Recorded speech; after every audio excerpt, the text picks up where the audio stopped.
Wide slips now.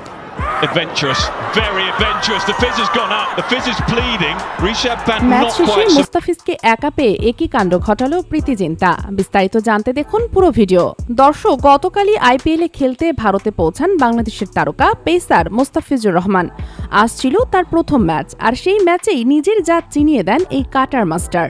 বল হাতে একদম নিখুঁত ছিলেন মুস্তাফিজ। 4 ওভার বল করে মাত্র 25 রান দিয়ে নিয়েছেন 2টি গুরুত্বপূর্ণ উইকেট।